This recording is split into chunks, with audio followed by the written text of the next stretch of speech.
හරි පුතේ හැමෝටම සුබ දවසක්. අපි අද මේ වීඩියෝ එකෙන් කතා කරන්න පුතේ පටක රෝපණය කියන SFT වල තියෙන පාර්ට් එක.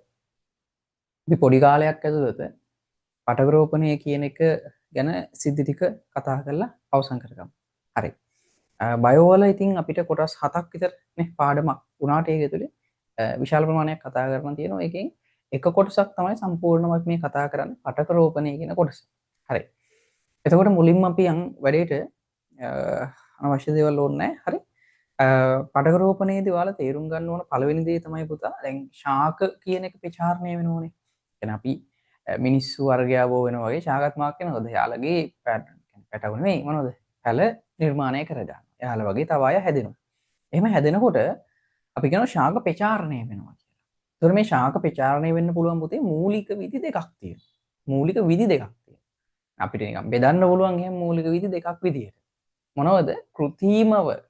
කෘතිම ප්‍රචාරණ ක්‍රම සහ ස්වභාවික ප්‍රචාරණ ක්‍රම කියලා. ඒ කියන්නේ අර මිනිස්සු මැදිහත් වෙලා ශාක ප්‍රචාරණය කරනවා නම් අපිට කියන්න පුළුවන් කෘතිම ප්‍රචාරණ ක්‍රම කියලා. කියන්නේ කිසිදු මානව බලපෑමකින් තොරව ශාකමේ ස්වභාවිකව මේ තියෙන එක එක සංසිද්ධි නිසා ප්‍රචාරණය වෙන එක ස්වභාවික ප්‍රචාරණය කියන්න පුළුවන්. දැන් නිකන් හිතන්න ගහක් තියෙනවා. මලක් පිපෙනවා ගෙඩියක් හැදෙනවා. ඊට පස්සේ ගෙඩිය වටේ ආවරණයේ ජීවි ශාකනේ ඔය ලේන්නු වගේ මොනවා හරි කාලා හෝ ඒ ශාකේ හැදිච්ච ඵලය පස්සට වැටිලා ඉතින් බීජයෙන් තව පැලයක් හැදෙනවා. අන්න බීජ මගින් ශාක ව්‍යාප්ත වීම. ඊළඟට මොටියන්, මොරෙයන් වගේ ඒවා මිනිස් බලපෑමක් නැහැ. ශාකවල මොකක් වෙනවද? ස්වභාවික ප්‍රචාරණ ක්‍රම. ස්වභාවිකවම වෙන සංසිද්ධි. හරි නේද? බීජ වැටලි ඉවර වෙලා පැල හැදෙන ඒවා මොටියන්, මොරෙයන් ඔයනේ. මදාවක ඔය එක එක සිද්ධි වලින් ශාක ප්‍රචාරණය වෙනවා. හැබැයි මේ පටක රෝපණය කියන්නේ පුතා එහෙම එකක් නෙමෙයි. දැන් මිනිස්සුන්ට මේ ආහාර වගේ දේවල් හොයාගන්න අවශ්‍යයි. සහ විවිධ කාර්මික දියුණුව සහ විවිධ අමුද්‍රව්‍ය සපයා ගැනීමේ අවශ්‍යතාව නිසා මේ ස්වභාවිකව ශාක හැදෙන වේගය ප්‍රමාණවත් නැති වුණා. එහෙනම් දැන් කෙසෙල් කියලා හිතන්නකෝ. දැන් කෙසෙල් ස්වභාවිකව පැල හදලා දෙන වේගය ඔය කඩුපත් මොරයේ යාලා හදලා දෙන ප්‍රමාණය වේගවත් මදි. ලොකු හේනක් දාගන්න ලොකු වගාවක් දාගන්න කෙසෙල් පැල 1000ක් 2000ක් ඕන කියලා හිතන්න. එතකොට ඒ වගේ වෙලාවට අපි පැලයකින් තව පැල හැදෙනකම් බලන් ඉන්න එක ප්‍රායෝගික නොවුණා. දැන් මේ තියෙන කාර්මික දියුණුව සහ ආහාරවල අවශ්‍යතාව වගේ දේවල් නිසා ඒක ප්‍රමාණවත් උන්නේ නැහැ. එහෙනම් මිනිස්සු හොයන්න උත්සාහ කරා. කොහොමද? ඉතා කෙටි කාලයක් ඇතුළත මිනිස්සු හරිමනේ හරි මම කියන්නේ මිනිස්සු හරි වේගෙන් මොනවා යනවද? ආර්ථිකය ඔස්සේ හොයන නිසා මිනිස්සුන්ට උනා කෙටි කාලයක් තුල ගොඩාක් පැල පුදා ලබා ගන්න. අන්න ඒකට පාවිච්චි කරනවා අපි ක්‍රමයක් මොකද්ද? පටක රෝපණය, ටිෂු කල්චර් පටක රෝපණය පාවිච්චි කරනවා. හරි එහෙනම් ඒක කෘතිම ප්‍රචාරණ ක්‍රමයක්. කෘතිම ප්‍රචාරණ ක්‍රමයක්. හරි නේද? පටක රෝපණය. පටක රෝපණය. මුලින්ම පුතේවා දැනන් ඉන්න ඕන. පළවෙනිම සිද්ධිය තමයි පටක රෝපණය කියන්නේ මොකක්ද කියලා. හරිද? පටක රෝපණය යනු පටක රෝපණය යනු හොඳට මතක තියාගන්න ඕන එකක් පටක රෝපණය යනු කුමක්ද කියලා දැනන් ඉන්න ඕනේ. කියන්නේ මොකද්ද මේ පටක රෝපණය කියන්නේ? පටක රෝපණය කියන්නේ මෙහෙම එකක් පුතා. අපි කියන ඔය සෛලවලට තියෙනවා හැකියාවක් මොනවා හරි සජීවී සෛලයක් අරගෙන අපිට එයා වර්ධනය වෙන්න අවශ්‍ය තත්ත්ව දුන්නොත්, ඒ කියන්නේ පෝෂක, භෞතික තත්ත්ව, රසායනික තත්ත්ව දුන්නොත් මොකක් කරන්න පුළුවන්ද? නව ජීවියෙක් බවට ඒ සෛලයටපත් වෙන්න පුළුවන්.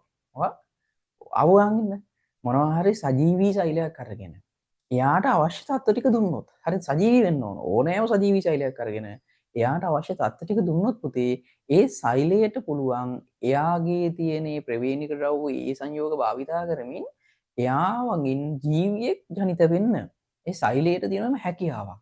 එන්නේ ඒකට පුතා අපි කියනවා සමූල ජනන විභවය කියලා. විභවයක් සෛලයට තියෙන විභවයක් හැකියාවක් එයාට පුළුවන් අර නව ජීවියෙක් බවට පරිවර්තනය වෙන්න. එහෙනම් ඔන්න ඔය සමූල ජනන විභවය කියන මූල ධර්මයේ මත පදනම්ව තමයි පටක රෝපණය කියන එක ගොඩනගන්නේ. අයන ඒක ශාක වලට කරනකොට එකක් වගේ එකක් නේ. ඒ සමූල ජනන විභවය කියන මූල ධර්මයේ පදනම් කරගෙන අපි ශාක සයිඩ් එක කතා කරනකොට තමයි පටක රෝපණය කියන එක එන්නේ. මේ පටක රෝපණය කියන්නේ මෙහෙම එකක්. දැන් ඕනෑම මං කිව්ව මොකක් වෙන්න ඕනද? සජීවී සෛලයක් වෙන්න ඕනේ. එහෙනම් මෙහෙම කියන්න පුළුවන්. ඕනෑම සජීවී සෛලයක්. හරිද? සජීවී සෛලයක් කියන එක අපි සෛලයක් ගන්න බෑනේ සෙල්ලයක්. අපි කියමුකෝ පටකයක් කියලා. ශාකයක ඕනෑම සජීවී ශාක පටක කොටසක්. තේරෙනවද?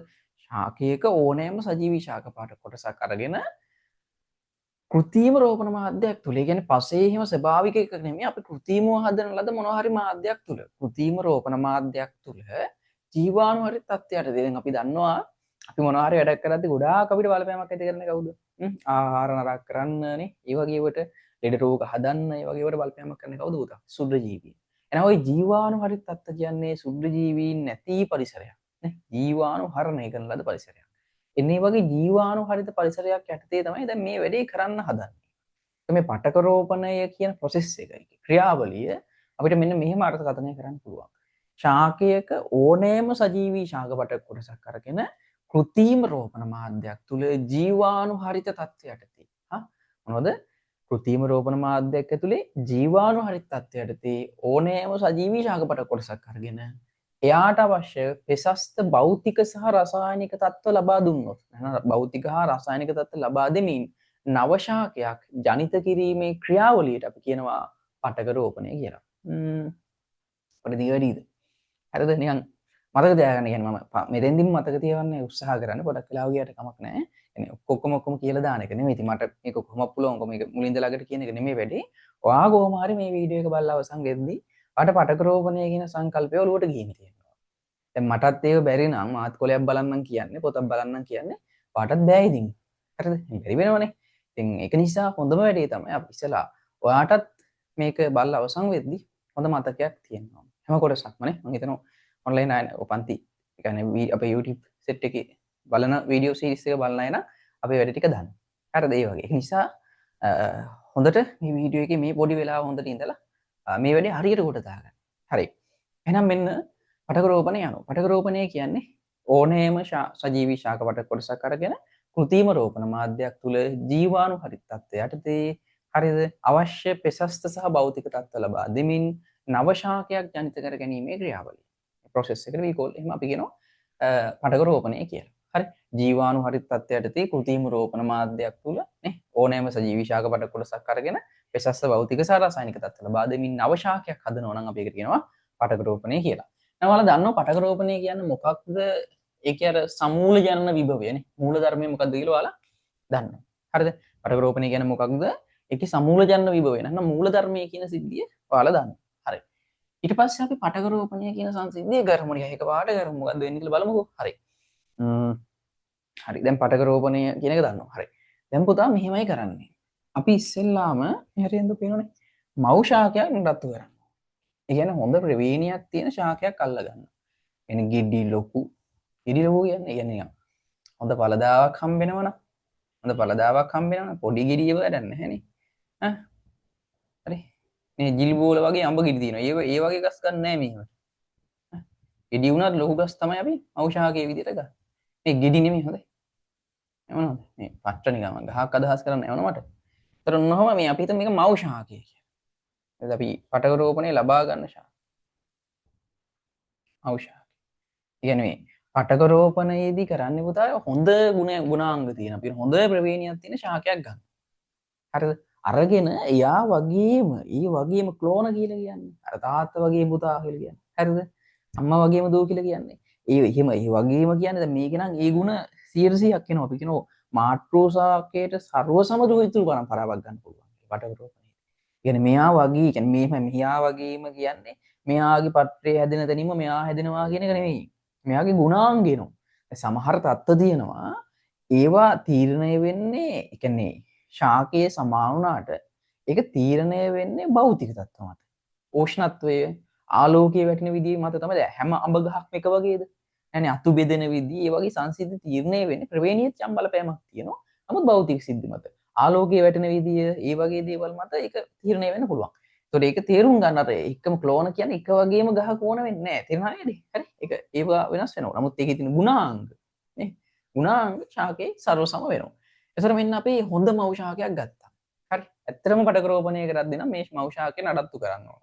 ඒ කියන්නේ මේකට දූවිලි වදින්න නැති වෙන්න ඕන. මේකට රෝග වැරදෙන්නේ නැති වෙන්න ඕන. ජලය දාලා මේක ටිකක් අපි හොඳින් නඩත්තු කරන්න ඕන. අපි යනවා පටක රෝපණය කරන්න මෙයාගෙන් ඕනෑම සජීවී ශාක පටක කොටසක් ගන්න පුළුවන්. හරිද? මෙයාගෙන් මම ගන්නවා ශාක පටක කොටසක් කපා ගන්න. ඉතින් අපි කියන්නේ සෙන්ටිමීටර් 10ක් 15ක් දිග අතු කැල්ලක් කපා ගන්න කියලා කියන්නේ මුලින්ම. හරිද? හරි උදේ කාලේ හෝ සවස් කාලේ හරි ඔය කරන්න ඕන ගොඩක් වෙලාවට. ඉතින් එහෙම කපා ගන්නවා අපි කොටසක්. එන්න එකෙන් ඉතින් අපි මෙන්න මේකෙන් ශාකයෙන් පුතා අර ගන්න ඕනෑම සජීවී ශාක පටක කොටස. අපි නමක් කියනවා පූර්වකය. මොකද කියන්නේ? පූර්වකය කියලා කියනවා. ඒ කියන්නේ ශාකයට ගිහිල්ලා අපි එකකින් පොඩි කොටසක් කපා ගන්න. දැන් සෙන්ටිමීටර් 10ක් 15ක් කපා ගත්තට ඉතාල හොදලා ජලයේ දාන් ඇවිල්ලා හරි වේලෙන්නේ නැති වෙන්න පොඩි කොටසක් තමයි මේකට ගන්න අන්තිමට. සෙන්ටිමීටර් 3-4ක අරගෙන ඒකත් පොඩියට කපලා එහෙම ගන්නෙ. හරිද? එතකොට අපි මේ මුලින්ම දැනගන්න ඕන මේ මව් ශාකයෙන් නම් පටක රෝපණය සඳහා ශාකයකින් ලබා ගන්නා ලද පටක කොටස නමක් කියනවා පූර්වකය කියලා. මේ පූර්වක ගණිතය අපිට එක එක විදිහට ගන්න පුළුවන්. හරි? එතකොට පූර්වක ගණිතය අපිට ගන්න පුළුවන් පුතා අග්‍රස්ත විභාජක. අග්‍රස්ත විභාජක ගන්න පුළුවන්. ඊළඟට දෙක ලපටි එකක් මතක ලපටි මොකද්ද? බිඳුවක් නෙමෙයි. ලපටි ශාක කඳන් ගන්න පුළුවන්. ලපටි ශාක කඳන්. ඊළඟට තුන පරාග ගන්න පුළුවන්. පළල කොටස් ගන්න පුළුවන්. හරිද? එහෙම ඉතින් එක එක ඒවා ගන්න පුළුවන්. අර තේරෙනවා ලපටි කොටස් තමයි ගන්නනේ. අලුතින් අර සජීවී වගේ ගුණාංග තියෙන කොටස් තමයි ගන්න. ගොඩාක් සජීවී ගතිය තියෙන ඒවා තමයි ගන්න. හරි? එහෙනම් පූර්වකයේ විදියටම පුතේ ගන්නෙ මොනවද? අග්‍රස්ත විභාජක ඔය වගේම ගන්න. වගෙන් අහුවොත් පූර්වකයේ විදියට වඩා සුදුසු මොකක්ද? විභාගෙට වැඩිපුර අහන එකක්. පූර්වකයේ විදියට වඩා සුදුසු වෙන්නේ පුතා අග්‍රස්ත විභාජක. ඔයා වෙන මොකක් තිබ්බද? ඒ කියන්නේ මේ යට ටික තිබ්බත් ඔයා පූර්වකයේ සඳහා වඩා සුදුසු මොකක්ද කියලා අහුවොත් ඔයා තෝරන්න ඕන අග්‍රස්ත විභාජක. ඒකට හේතුව දැන් අපි දන්නෝ ශාකයකට ලෙඩක් එහෙම හැදෙන්න පුළුවන් වෛරස් එකක්. එහෙම ලෙඩක් හැදෙන්න පුළුවන්. හැදුනොත් يعني ශාකයේ මොකක් හරි ලෙඩක් තිබ්බොත් ශාකයේ ඒ ලෙඩ නැතිව පවතින්න පුළුවන් පටකයක් තියෙනවා නම් ඒක අග්‍රස්ත විභාජකයක්ම තමයි. ඒකට හේතුව ශාකයේ වේගයෙන්ම වර්ධනය වෙන්නේ මොනවද? අග්‍රස්ත කොටස්. අග්‍රස්ත විභාජක තියෙන තැන්. يعني නිකන් හිතන්න අර ශාක පත්‍රයේ දළු කොළ පාර ඉක්මනට වර්ධනය වෙන්නේ. අන්නේ අග්‍රස්ත කොටස් තමයි ඉක්මනට වර්ධනය වෙන්නේ. ඒතකොට දැන් වෛරස් එකක් වගේ තිබුණොත් ඒ වෛරස් එක ශාකයේ පුරා ව්‍යාප්ත වෙනවා. සමහර විට ශාකයේ අර වෛරස් එක ව්‍යාප්ත වෙනවට වඩා වැඩි වේගයකින් හෝ නැත්නම් ඒ ව්‍යාප්ත වෙලා තියෙන කොටස් වලට වඩා එහෙම ව්‍යාප්ත නොවි නිර්මාණය වෙන්න පුළුවන් අලුත්ම කොටස මොකද්ද? අග්‍රස්ත විභාජක. එහෙනම් අර රෝගී ශාකයකින් උනත් හරිද අපි නිරෝගී පටකයක් ගන්න ඕන. රෝගී ශාකයකින් උනත් අපි පටකයක් ගන්නවා නම් ගන්න මොනවද පුතා? අග්‍රස්ත විභාජකමයි. මොකද ඒක ඒ රෝගය කියන වැළඳෙන්නේ නැතුව තියෙන්න පුළුවන් අවස්ථාව වැඩි නිසා. හරි? එහෙනම් අග්‍රස්ත විභාජක තමයි අපි ගන්න ඕන පූර්වකයේ විදිහට ගනිතේ. නම් පූර්වකය කියන එක අමුතුවෙන් මම හිතනවා පාඩම් කරන්න දෙයක් නෑ. පූර්වකය කියන්නේ පටක රෝපණය සඳහා ශාකයකින් මුලින්ම ලබා ගන්නා ලද සජීවී ශාක පටක කොටස පුතේ කියන මොකද්ද? පූර්වකය කියන්නේ. තේරුණා නේද? හරි. එහෙනම් වඩා හොඳ පූර්වකය මොකද්ද පුතේ? අග්‍රස්ත විභාජක. ඊට පස්සේ පුතා මේ පූර්වකය ගත්තන් පස්සේ මේක දැන් පිරිසිදු නැහැනේ. මේක ජලයෙන් හොදනවා. ඩිස්ටිල් වෝටර් ජලයෙන් හොදනවා. ඒ වගේම මේක ජීවාණුකරණය කරනවා. එහෙනම් අපි බලමු මොනවද මේ පටක රෝපණයේදී අපිට හම්බෙන ජීවාණුකරණ සිද්ධි ටික කියලා. හරිද? මෙතෙන්දී අපිට හම්බෙන ජීවාණුහර සිද්ධි ටික. අපි පුතේ මේ ගන්නාලද පූර්වකය හරිද? පූර්වකය 170 එතනෝල් වලින් ජීවාණුහරණය කරන්න පුළුවන්. මේ ජලයෙන් හොදලා මේ දැන් මේක අපි කියනවා 170 එතනෝල්. හරිද? වලින් ජීවාණුහරණය කරන්න පුළුවන්. කියන්නේ මෙහෙමයි. පටකය අරන් එනවා අවශ්‍ය විදියට කොටස් වලට කපාගෙන 170 එතනෝල් දානවා. එතනෝල් දාලා දැම්මන් පස්සේ මේ පටකය වටේ පිලිස්සෙනවා. දැන් මේක කරන්නෙත් ඔය දැන් මේක කරන්නත් ඕන දැන් පටකය ජීවාණු හරිතය කරාට වැඩක් නැහැ. මොකක් වෙනවද? මේ වායුගෝලයේ නිතරම සුදු ජීවීන්ගෙන් පිරීලින්නේ. එහෙනම් අපි මොනවද කරන්න ඕනද? මේ වායුගෝලයේ තියෙන සුදු ජීවීන් අයින් කරලා සුදු ජීවීන් නැති තැනක මේක කරන්න ඕන. ඒකට වෙනම කුටීරයක් තියෙනවා. අපි ඉස්සරහ බලමු. හරි? එතකොට මේ පූර්වකය අරන් ආවම මේක ඇතුලේ තමයි මේ වැඩේ කරන්නේ. දැන් 170 එතනෝල් වලින් මේක වොෂ් කරනවා. හොදනවා. හේදුවන් පස්සේ පුතා දැන් අර පටකයේ වටේ මේ ඉතනෝල් නිසා පොඩි මාක් වෙන්න පුළුවන්ද? පිලිස්සීමක් ඇති වෙන්න පුළුවන්. හරිද? පිච්චෙනවා වගේ නිකන් හානි වීමක් වෙන්න පුළුවන්. ඊට පස්සේ මොකක්ද දන්නවද කරන්නේ? ලෝහමය වලම් පාවිච්චි කරලා මේ පටකේ මෙන්න මෙහෙම අර හානි වෙච්ච ටික වටේ ටික මෙහෙම කපලා අයින් කරනවා. හරි. හො වටේනොත් කපනවා. උඩිනුත් මෙහෙම ලේයර් එකක් අයින් කරනවා. යටිනුත් ලේයර් එකක් අයින් කරලා මැද ටික ගන්නවා. දැන් හරියම පිරිසිදු නේද? හැබැයි ප්‍රශ්නයක් එනවා. ඒ කපන ලෝහමය වලම පිරිසිදු වෙන්න ඕන නේ. එතකොට මේකට පාවිච්චි කරන ලෝහමය වලන් ඒවත් කලින් ජීවාණුවරණය කරලා තියෙනවා. ලෝහමය වලන් කොහොමද ජීවාණුහරණය කරන්නේ පුතා? බන්සන් දැල්ල මගින්. එහෙනම් නිතරම කරන්න ඕන බන්සන් දැල්ල මගින්. හරි? බන්සන් දැල්ල මගින් රක්ත තප්ත වනතුරු රක්ත තප්ත වනතුරු රත් කරනවා. දැන් දැකලා තියෙද අර ලෝහ රත් කරන් පස්සේ නිකන් අර ලාව වගේ ෆීල් එකක් අපිට හැංගීමක් දැන් නිකන් අර රතු පාට වගේ වෙනව නේද? තැඹිලි පාට වගේනේ. එහෙම වෙන්නේ. අන්න ඒ ගාන දක්වා රත් කරනවා. ඒක සුදු ජීවියෙක් හිටියම පිච්ච අපිට හිතමු පුළුවන්. සුදු ජීවියෙන් එතකොට ඒ වගේ ලොකු උෂ්ණත්වයක රැඳෙන්නේ නැහැ සාමාන්‍යයෙන්. හරිද? එහෙම ඉන්න අයත් ඉන්නවා. හරිද? එතකොට මෙතෙන්දී අපි මේ විදිහට කරලා ඉතින් ඉන්න ප්‍රමාණය අවම කරගන්න බලන්න. හරි? තප්ත වනතුරු රත් කරනවා. ලෝහමය වල. ඊළඟට මේකෙදි පුතා අපි ඔය පූර්ණකය මෙතන ජීවාණු හරත් ටික ඔක්කොම කතා කරොත් ලෝහමය වලන් ඊළඟට ඔය ලෝහ බඳුන් සහ වීදුරු බඳුන් ඒවත් ඕන වෙනවනේ. ඔය දාන්න අර මේ කරන්නේ ලෝහ බඳුන් හා වීදුරු.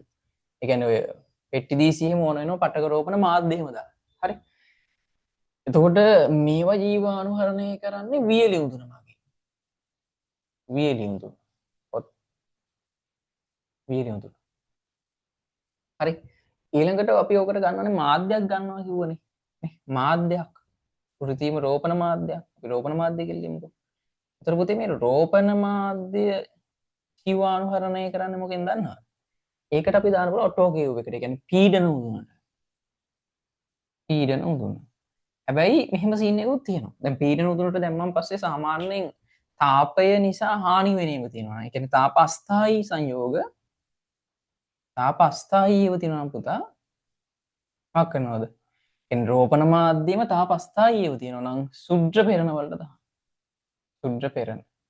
ඒක වෙනම ටෙක්නොලොජි එකක්. ඔයාලා කැම්පස් එකේදීම හොවේ සුද්ධ පෙරණ. සුද්ධ පෙරණ මයික්‍රෝ නැනෝ එහෙම තියෙන වර්ග. ඒතර ඒ පෙරණ මගින් පුළුවන් ඒ පෝෂක හරි මොනවා හරි පෝෂකන ගොඩක් වෙලාවට තාපය නිසා හානි වෙනවා නම් ඒ පෝෂක වගේ දේවල් සුද්ධ පෙරණ මගින් පෙරා ගන්න පුළුවන්. අපිට ඒවා සුල්රීවින්ගෙන් තොර කරගන්න ඕනනේ. හරි. එතකොට මොනවද පූර්ණකේ ජීවාණුකරණයේ 70% වෙතනවා. එතකොට ඒක සමහරලාට ඔය රසායනික ක්‍රම. ඒකට පාවිච්චි කරන රසායනික ක්‍රම. රසායනිකව තමයි මේක කරන්නේ. එක පේපර් එකේ එන්නේම අහලා තිබ්බා. රසායනිකව තමයි තියෙන්නේ MCQ එක. ලෝහමය වලන් පාස් පේපර් නෙමෙයි පළත් පේපර්. ලෝහමය වලන් බන්සන් දැල්ල මගින් රක්ත තප්ත වනතුරු රත් කරලා අපිට ඒක ගන්න පුළුවන්. ලෝහ බඳුන් සහ වීදුරු බඳුන් පත්තර කොළවල එහෙම ඔතලා වීලි උඳුනට දාලා ගන්න පුළුවන්. රෝපණ මාධ්‍ය පීඩන උඳුන් මගින් තාපස්ථායී ද්‍රව්‍ය සුද්ධ පෙරණ මගින්. ඊළඟට අපිට ජීවාණු හරිත පරිසරයක් ඕනනේ මේ වැඩේ කරන්න. ඒ කියන්නේ මේ පටකේ අර මෙහෙ කරලා හදාගන්න දැනට ජීවාණු හරිත පරිසරයක් ඕන. ජීවාණු හරිත පරිසරයක් ඕන. ඒකට අපි පුතා පාවිච්චි කරන උපකරණයක් අනවරත ප්‍රවාහ කැබිනෙට්ටු. හරිද? අනවරත ප්‍රවාහ කැබිනෙට්ටුව. අපි ඒකට පාවිච්චි කරනවාද අනවරත ප්‍රවාහ කැබිනෙට්ටුව. හරිද? අනවරත ප්‍රවාහ කැබිනෙට්ටුව පාවිච්චි කරනවා. හරි? සවුන්ඩ් එක අවුල් නැහැ. අනවරත ප්‍රවාහ කැබිනෙට්ටුව පාවිච්චි කරනවා. හරි? එතකොට ඔය ටික තමයි ජීවාණු හරිත තත්ත්වයටදී තියෙන්නේ. මේ අනවරත ප්‍රවාහ කැබිනෙට් එකේ මැකින්සම් එක කියන්නේ මේකේ ක්‍රියාවලිය තමයි දැන් මෙන්න මෙහෙම සල්ලෝ හිතන් දැනට ඔන්නම තියෙනවා ඒ කැබිනෙට්ටුව කියන එක නිකන් හරි ඡන්දේ දානකොට පෙට්ටියක් තියෙනවා අහලා ඡන්දේ දාපුවා ඉන්නවද ඒ වගේ මෙහෙම පෙට්ටියක් වගේ එකක් තියෙනවා හරිද එතකොට ඒකේ මෙහෙම කුහරයක් වගේ තියෙන ඇතුළට හරිද කුහරයක් වගේ තියෙන මෙහෙම කුහරයක් වගේ සාමාන්‍ය වාඩු නම් පස්සේ අපේ පොත් මේසෙම වාඩු නම් පස්සේ කම්පියුටර් එක වගේ නම් පොත් මේසෙ වගේ ඒකේ මෙහෙම පොත් මේසෙ වගේ ගානට මෙහෙම ඒකට කුහරයක් වගේ ඇතුළට තියෙනවා හරිද පෙට්ටියක් වගේ තියෙනවා ඔන්නම තියෙනවා හරි ඔන්නම තියෙනවා ඒ පතුල පේන. ඒතකොට පුතා වෙන්නේ දැන් ගොඩක් වෙලාවට සමහර ගොඩක් ෆ්ලෝ වල කියන්නේ උඩින් තමයි වාත ධාරාව එවන්නේ ෆිල්ටර් කරලා. සමහර ඒවා ඉතින් පිටිපස්සෙන් එවනවා. මේකෙදි කරන්නේ වාතය. හරිද? වාතය අරගෙන මේ පැත්තේ ඉඳලා වාත ධාරා දැන් මේ කැබිනෙට්ටුව ඇතුළට එවනවා. හිතන්නකෝ මේක පිටිපස්සෙන් එවනවා කියලා ඒතර ඔයාලට තේරෙනවා. හරිද? පිටිපස්සෙන් වාත ධාරා මෙහාට එවනවා. එවනකොට මේකේ තියෙන පොඩි දැලක්. හරි පොඩි දැලක් අපි හිතමුකෝ තියෙනවා කියලා. මයික්‍රෝමීටර් 3 හරි දෙක වෙනස් වෙන්න පුළුවන්. ඊට විශාල වෙන්නත් පුළුවන්. පොඩි දැලක් තියෙනවා. දැන් මේ මයික්‍රෝමීටර් 3 පොඩි ප්‍රෝස්ටන් පොඩි සිදුරු ඇතුලෙන් වාතය මෙහෙම අර පැත්තට තල්ලු කරනවා. දෙකේ 3 එක වෙනස් වෙන්න පුළුවන් ටෙක්නොලොජි එක. හරි. වාතය මෙහෙම තල්ලු කරනවා. අර පිටිපස්සෙන් ඉඳන් මෙහාට තල්ලු කරනවා.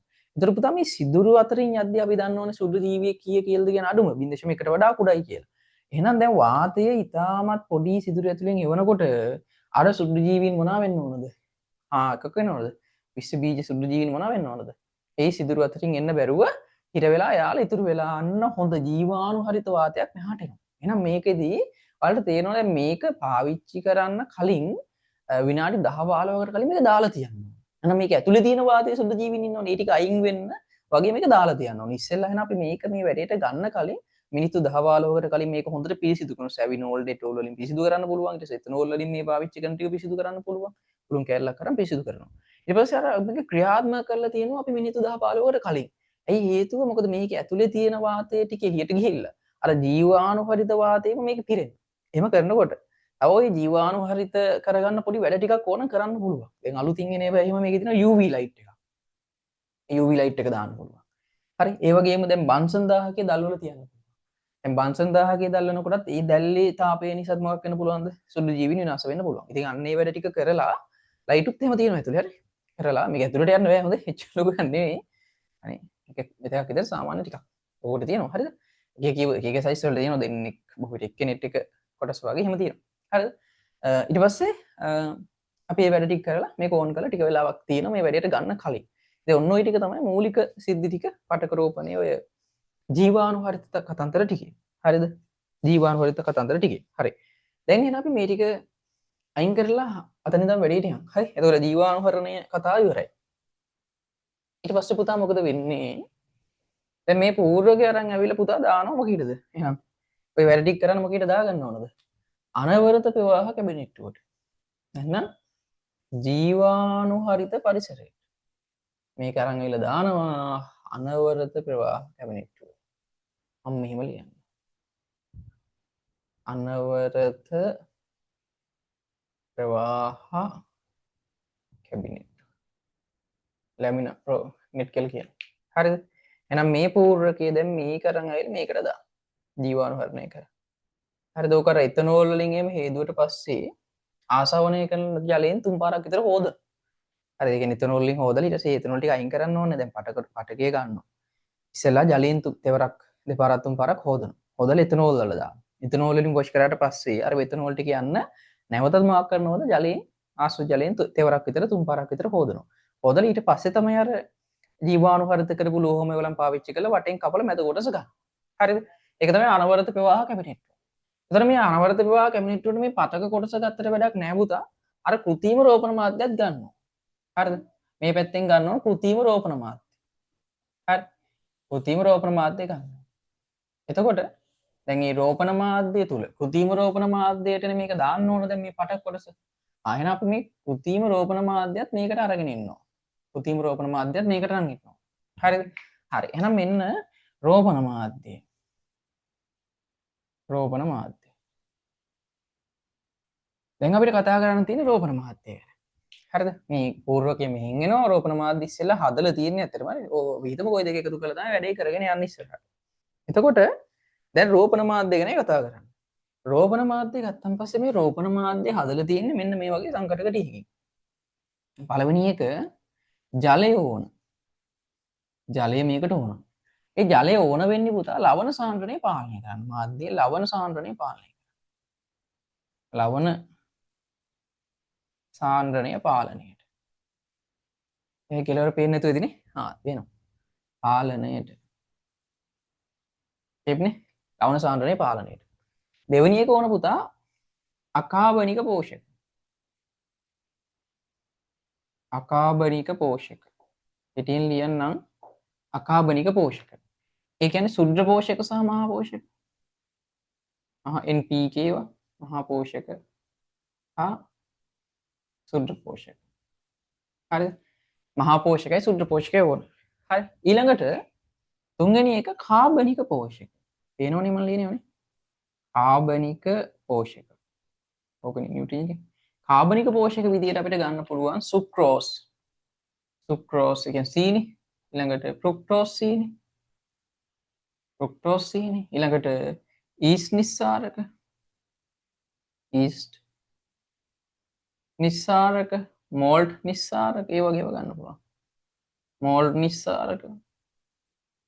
තැඹිලි වතුර ඒව ගන්නත් පුළුවන්. තැඹිලි වතුර ඒ වගේ දේවල් ගන්න පුළුවන් කාබනික පෝෂක විදියට. හතරවෙනි එක තමයි විභාගෙට ඇහුවේ MCQ එකක් විදියට වර්ධක ද්‍රව්‍ය එන්න හෝමෝන එන්න වර්ධක යාමක හරිද මේ වර්ධක ද්‍රව්‍ය කියලා ගමුකෝ හරි ඊළඟට ඕන ඒක මම පස්සේ කියන්න වර්ධක ද්‍රව්‍ය ඊළඟට ඕන විටමින් වර්ධක ද්‍රව්‍ය වල ටිකක් තියෙන වැඩිපුර ඒක මම මේ පැත්තෙන් ලියන්න ඉවර කළා විටමින් B1 B6 තයමීන් නිකොටිනික් අම්ල ඒ වගේ ඕන B1 B6 විතරක් දාන්න B1 B6 තයමීන් නිකොටිනික් අම්ල වගේ ඕන හරිද 6 වෙනි එක ඒගාර ඒගාර දාන්න පුතා ගණීකාරකයේ විදියට හරිද ගණීකාරකය එතකොට වාගෙන් විභාගයට ඇහුවොත් මේ පෝෂක වලට අදංගු සංඝටක කන්ටෙන්ට් එක දීලා ඒගාර යන්තම් පේන්නේ හරිද සංඝටක ටික දීලා වාගෙන් ඇහුවොත් මේකෙන් අත්‍යවශ්‍ය නොවන සංඝටකය මොකක්ද කියලා ඒගාර ගන්න පුළුවන්. ඒ කියන්නේ මේ පටකරෝවන මාධ්‍යයේ ද්‍රව වෙන්න පුළුවන්, අර්ධ ඝන වෙන්න පුළුවන්, ඝන වෙන්න පුළුවන්. හරිද? එතකොට ඒගාර දාන්නේ ගණීකාරකයේ විදිහටනේ. එතකොට ද්‍රව මාධ්‍යයක් වගේ වුණොත් ඒගාර දාන්න අවශ්‍යතාවයක් නැහැ. එතකොට මේකෙන් අත්‍යවශ්‍ය නොවන සංඝටකය වෙන්නේ ඒගාර. මේ විභාගෙට අහලා තියෙන තැන්. ඉතින් අහන තියෙන තැන් සහ පළාත් පේපර්ස් වල අහන තැන්. මේක සෙකන්ඩ් ෂයි තර්ඩ් ෂයි ළමෙන් බලද්දී මේ මම කියලා දෙන තැන් වල විශේෂයෙන්ම පේපර්ස් වලට අහන තැන් ස්පෙෂල් කරලා කියනවා. ඒක වටිනාකම තේරෙන්නේ නැහැ බෙස්ට් ෂයි අයට වැඩි. මොකද එයාලා මේ සිද්ධ දන්නේ නැති නිසා. නමුත් මේ තැන් හොඳට අහනවා. සෙකන්ඩ් ෂයි ළමෙන් නම් අනිවාර්යෙන් මේකෙදි ආසර් ඕ ඒ වගේ තැන් අහලා තියෙනවා කියලා වාට මතක් වෙනවා. මේ ගැන දන්න කෙනෙක්. මේ ෆීල්ඩ් එකේ පේපර්ස් ටික හරියට කරලා ඉන්න කෙනෙක් නම් දන්නවා මේ තැන් අනිවාර්යෙන් අහලා තියෙයි කියලා. මම ඒ තැන් තමයි මේ පැහැදිලිව කරන්නේ. එතකොට පුතා මේ ටික තියෙද්දි දැන් මෙන්න මේ වර්ධක යාමක එක අහනවා. හරිද? ඒක අහලා තියෙනවා. මේ වර්ධක යාමක මම වෙනම ගන්නම්. මොකද ඒක වෙනම කතා කරන් ටිකක් තියෙනවා. මේ වර්ධක යාමක ගත්තන් පස්සේ පුතා වර්ධක යාමක වර්ග අපිට හතරක් කතා කරන්න පුළුවන්. මූලික දෙන්න කවුද ඇහුවොත් මෙන්න මෙයා. ඔක්සීන් තමයි මූලිකම එක්කෙනා. මූලිකම එක්කෙනා කියන බෑ දෙන්නෙක් ඉන්නවා. ඔක්සීන් කියලා එක්කෙනෙක් ඉන්නවා. අනිත් එක්කෙනා සයිටෝකයිනීන්. සයිටෝකයිනීන් අනිත් එක්කෙනා. අනිත් එක්කෙනා ඇබ්සිසික් අම්ලය මේවත් ඕන. ඇබ්සිසික් අම්ලය අනිත් එක්කෙනා ගිබරලීන් එයත් ගන්න පුළුවන්. ගිබරලීන්. හරිද? ඔක්සීන් මොකටද දාන්නේ පුතා? මුල් වර්ධනය උත්තේජනය කරන්න. දැන් මේවා දාන්නේ වර්ධක යාමක. වර්ධනය පාලනය කරනවා. මෙයා එතකොට මුල් වර්ධනය උත්තේජනය කරනවා. මෙයා මුල් වර්ධනය උත්තේජනය කරනවා. සයිටෝකයිනීන් කරන්නේ අංකුර වර්ධනය උත්තේජනය. අංකුර වර්ධනය උත්තේජනය. ඕනනම් තව ලියන්න පුළුවන් අංකුර වර්ධනය උත්තේජනය, තව ලියන්න පුළුවන් සෛල විභාජනය සහ විභේදනයට. ඒක ලියන්නත් පුළුවන්. සෛල විභාජනය සහ විභේදනයට සයිටෝකයිනීන්. නැත්නම් අංකුර වර්ධනයට මං ඉඩ නැති නිසා ඒක ලියන්නේ නැහැ. හරි. ඇබ්සිසික් අම්ලය වර්ධනය නිෂේධනයට. ඇයි එහෙම කරන්න ඕන කියලා තව ටිකකින් තේරෙයි. වර්ධනය නිෂේධනයට. ඒ කියන්නේ අපි මෙහෙම පරම්පරා ගානක් ක්ලෝන කරගෙන යනවා. හරිද? ගුණ නවදිය කියලා. හරිද? කපලා අපි අලුතින් හදනවා. එහෙම හදනකොට වැඩි පරම්පරා ගානක් හැදෙන එක නවත්ත ගන්නවා. ඒතකොට විකෘතිය වගේ දේවල් ඇති වෙන්න පුළුවන්.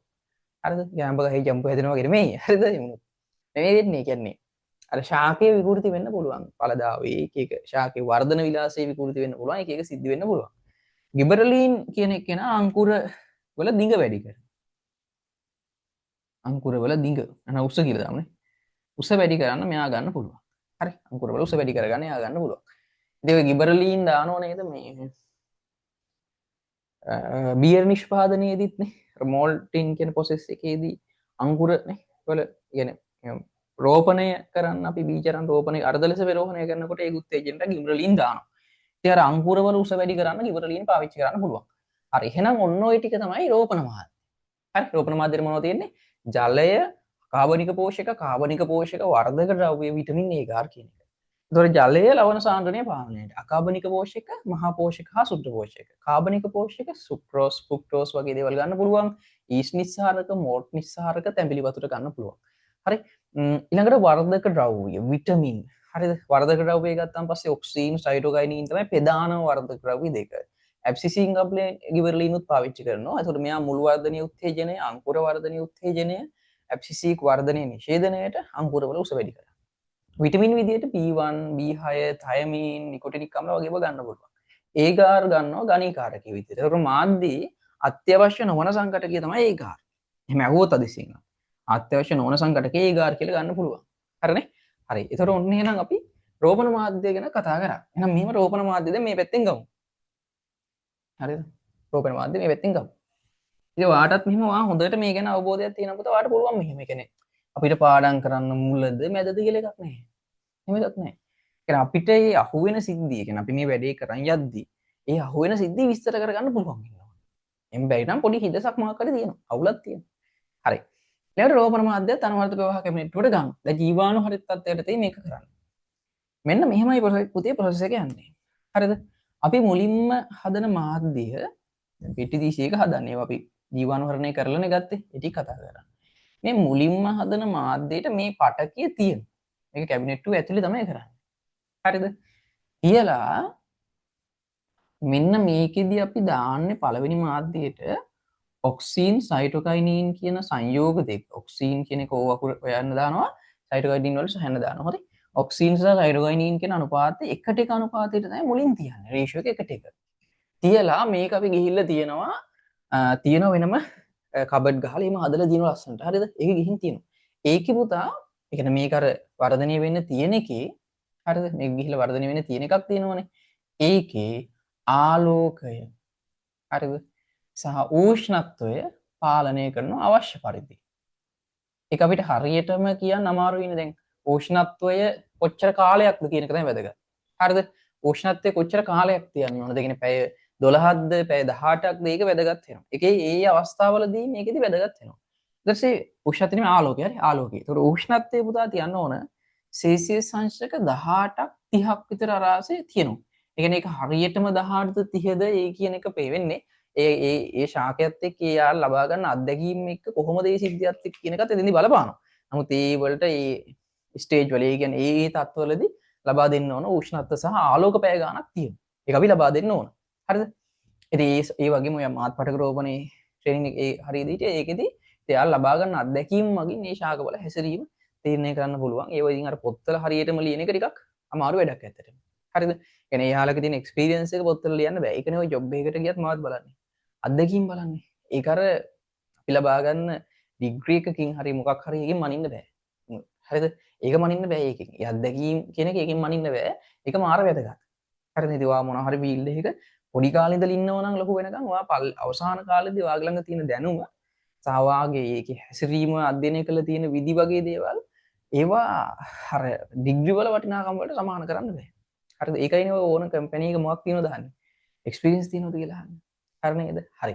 ඉතින් ඔය විදිහට තියෙනවා. හරි ඒකත් මතක තියාගන්න නිකන් අතල්ලකට. ඊට මේ ඔක්සින් සහ සයිටෝකයිනින්. දැන් මේක දැම්මන් පස්සේ පුතා අරකට ගිහිල්ලා අපි තිව්ව ගියමුකෝ. එතකොට මාර වැඩක් වෙනවා. දැන් ඔක්සින් සහ සයිටෝකයිනින් එකට එක අනුපාතයකට තිව්වන් පස්සේ මෙන්න මේ ටික නිකන් මෙන්න සෛල ගොනුවක් හැදෙනවා කිසිම හැඩයක් නැතුව ලිහිල්ව බැඳුණු සෛල ගොනුවක් හැදෙනවා. හරි අපි ඒකට කියනවා විභේදනය නොවු. ඒ කියන්නේ විභේදනය කියන ගැන අපි කතා කරන ඕනේ අර පටකවලදී. කියන්නේ සෛල ටික මොකක් හරි විශේෂ කෘත්‍යයකට හැඩ ගැහෙනවා නම් මොකක් හරි පටකයක් විදිහට අපි කියනවා විභේදනය වෙනවා. විභාජනය කියන්නේ සෛලයක් තියෙනවා තව එකක් හදාගන්නවා. තව එකක් හදාගන්නවා. ඒ වගේ ක්ලෝන් එකක් හදාගන්න එකට කියනවා මොකද්ද? විභාජනය කියලා. විභේදනය කියන්නේ මොකක් හරි සෛල සෙට් එකක් මොකක් හරි විශේෂ කෘත්‍යයක් ඉටු කිරීම සඳහා හැඩගැසෙන එක. විශේෂ කෘත්‍යයක් කිරීම සඳහා හැඩගැසෙන එකට කියනවා විභේදනය කියලා. විභාජනය කියන්නේ නිකන් සෛල ටික හැදෙන එකට. එහෙනම් අපි මෙතන ලියනවා විභේදනය නොවු. විභේදනය නොවු විභාජනය වෙච්ච. විභාජනය වූ ලිහිල්ව බැඳුණු සෛල ගොනුවක් හැදෙන. හරිද? විභේදනය නොවු විභාජනය වූ ලිහිල්ව බැඳුණු සෛල ගොනුවක් හැදෙනවා පුතා. අපි ඒකට කියනවා කිනකයක් කියලා. එහෙනම් මෙන්න මේකට අපි කියනවා මොකද්ද? කිනකය කියලා. කිනකය කියලා. මේකට අපි කියනවා මොකද්ද? කිනකය කියලා. ඔන්න ඔය තමයි කිනකය කියන්නේ. හරිද? ඒක තේරුම් ගන්න මතක තියාගන්න.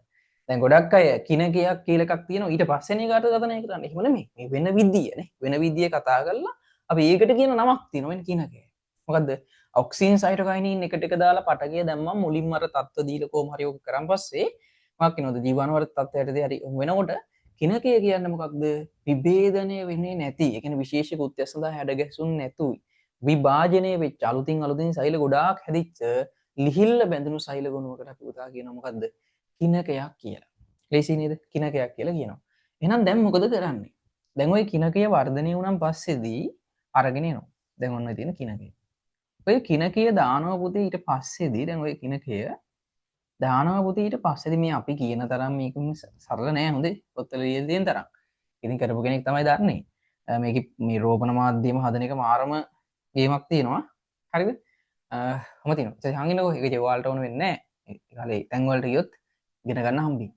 එතකොට මේ කිනකය කියන එක ගත්තට පස්සේ එයා අරන් ඇවිල්ලා පුතා ඊළඟට දානවා මාධ්‍යයකට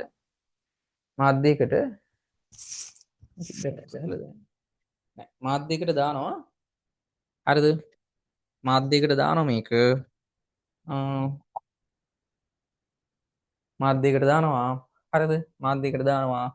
ඔක්සීන් සහ සයිටෝකයිනින් මාධ්‍යයකට දානවා. ඒකේ ඔක්සීන් අඩු කරලා සයිටෝකයිනින් වැඩි කරනවා. බැලුවේ මයික් එකේ බැටරි පහලක් දැනද පන්ති ඊයේත් කරා ඒකයි දැන්. හරිද? ඒ වුණත් වීඩියෝ එක හදපුවකින් තේරුමක් නැති. හරි ඔක්සීන් අඩු කරලා සයිටෝකයිනින් වැඩි කරනවා. දැන් මොකක්ද දන්නවද පුතා වෙන්නේ? අපි කියනවා සයිටෝකයිනින් එහෙනම් වැඩි වුණාම අංකුර හැදෙනවා. අන්න දැන් අර කිනකේ මොනව හැදෙනවද? අංකුර හැදෙනවා. අර කිනකේ මොනව හැදෙනවද? අංකුර හැදෙනවා. හරිද? අංකුර වර්ධනය වෙන්න ගන්න. අංකුර වර්ධනය වෙන්න ගන්න. ඊට මේ අංකුර වර්ධනය වුණාට පස්සේ පුතා මේක අපි පොඩි දැන් මේක අරගෙන පොඩි කොටස් වලට කපලා හරිද? පොඩි කොටස් වලට කපලා ඒ අංකුර වලින් කොටස් මෙහෙම දාගන්නවා මේ තව කිහිපයකට.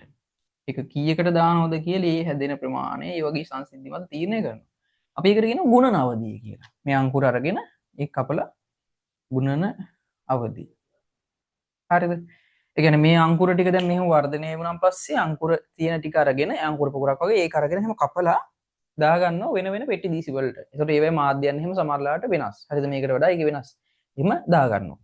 ඒතකොට මේකත් දැන් වර්ධනය වුණාන් පස්සේදී මේකත් වර්ධනය වුණාන් පස්සේදී එයාගෙනුත් අරගෙන ආපහු කපලා දාගන්න. ඒතකොට ඔයාලට තේරෙනවා එකකින් ඉතා විශාල ප්‍රමාණයක් හදාගන්න පුළුවන්.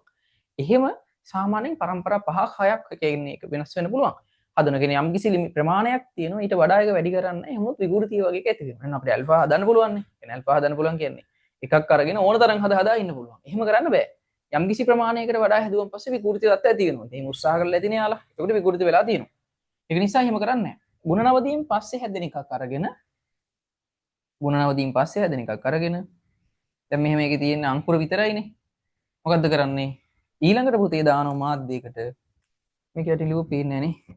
හරි ගුණනවදීන් පස්සේ එකක් අරන්ගෙන ගුණනවදීන් පස්සේ එකක් අරගෙන මේක කොහාට අඳින්න උඩට අඳින්න හරි.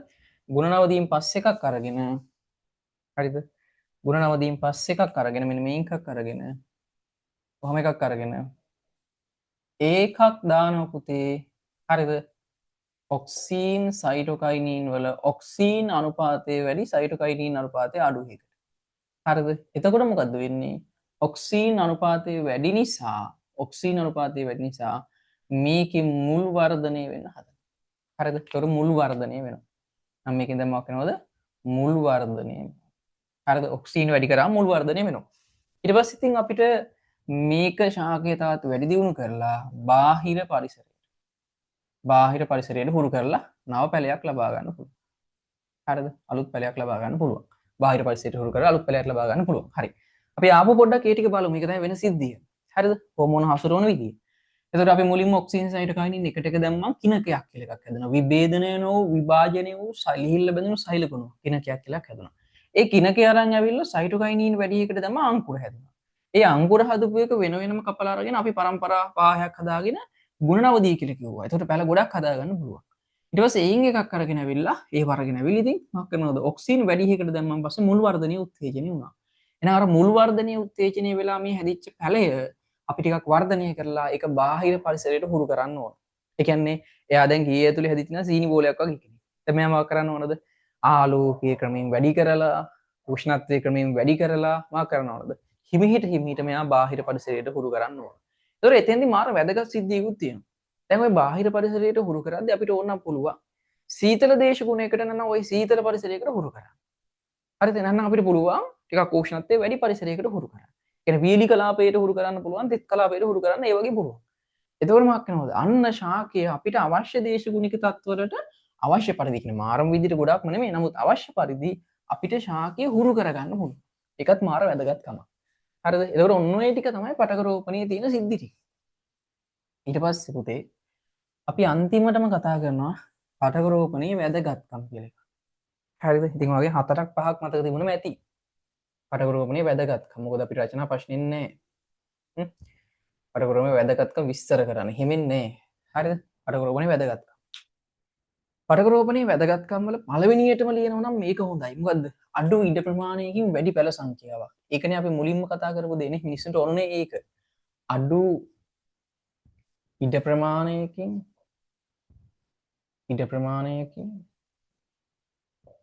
වැඩි පැල සංඛ්‍යාවක්. අඩු ඉඩ ප්‍රමාණයකින් වැඩි පැල සංඛ්‍යාවක් අපිට ගන්න පුළුවන්. ඒ වගේම වෛරස් රෝග වලින් තොර නිරෝගී පැල ගන්න පුළුවන්. හරිද? වෛරස් වලින් තොර නිරෝගී ශාක ගන්න පුළුවන්. ඒ වගේම සර්ව සම ශාක ලබා ගන්න පුළුවන්. සර්ව සම ශාක. නැත්නම් අපිට කියන්න පුළුවන් මාතෘ ශාකයට සමාන නැත්නම් සර්ව සම මාතෘ ශාකයට සර්ව සම දෘහිතෘ